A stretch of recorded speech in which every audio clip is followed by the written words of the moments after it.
Hashem, Elai, Elai, Mil Hashem, Elai, Elai, Mil Hashem, Elai. We find ourselves in the time period of the Aseret Yimei Teshuva, which is comprised of Rosh Hashanah, Yom Kippur, and the 7 days in between. The Mefarshim are all bothered. Why is it that we call these days the Aseret Yimei Teshuva, the 10 days of Teshuva, if after all Rosh Hashanah doesn't seem to have any reference to Teshuva whatsoever? We don't say any slichos, we don't bang our chests, clapping al chet. So how is it that Rosh Hashanah is considered part of the Aseret Yimei Teshuva? In order to understand and appreciate the answer to this question, I think we have to delve deeper into what Teshuva is all about.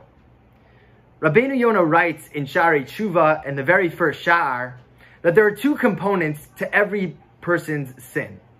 The actual infraction itself, the Avera itself, and who you are sinning against. Who gave you the commandment in the first place? On Rosh Hashanah, we are Mamlech the Ribono Shel Olam.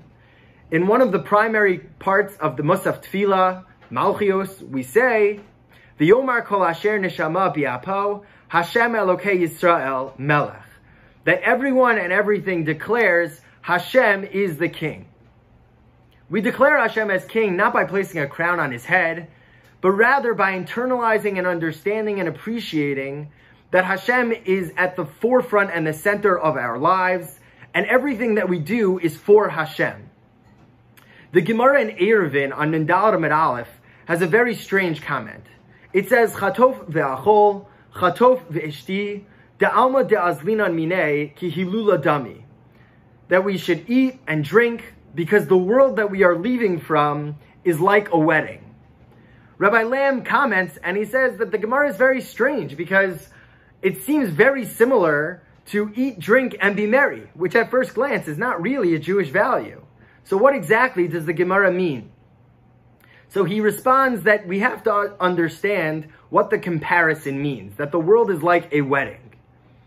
He explains that the things that take place at a wedding, the food, the dancing, the music, all of that only becomes significant and meaningful when there's a chassan and the kala at the center. Only in the context of a marriage and a wedding ceremony do the food and the dancing and the music become valuable and significant. So too the world at large. It's only significant and meaningful when we can understand and appreciate that the Ribono Shel Olam is supposed to be at the center. Everything we do, all of the mitzvos that we do and the averos that we try and stay away from, all of that takes on a whole new meaning when we can appreciate that Hashem is at the center and that everything that we do is for Hashem. Perhaps this can help us to explain why Rosh Hashanah is the first 2 days of the Aseret Yimei Teshuva, included in Aseret Yimei Teshuva as a whole, and why Dafka the first 2 days.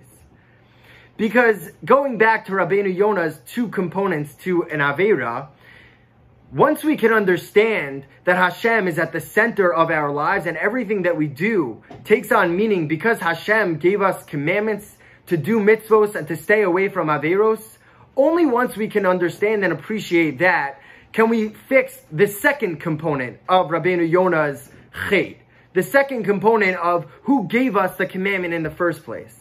And only once we have that perspective in mind can we then go ahead and try and work on the actual infractions that we violated going forward. So that's why Rosh Hashanah is the first 2 days of the Aseret Yimei Teshuva, because it helps us to gain that mindset, to gain that appreciation of reorienting ourselves to have the Ribono Shel Olam and His commandments at the center of our lives. And Yirtzeh Hashem, we should be able to take that perspective that we get on Rosh Hashanah into the rest of the Aseret Yimei Teshuva and into the rest of the year, and to be able to reorient ourselves and have Hashem at the forefront of our minds throughout our entire lives. Thank you so much. Have a ksiva v'chasima tova and a good gebench jar. Hey!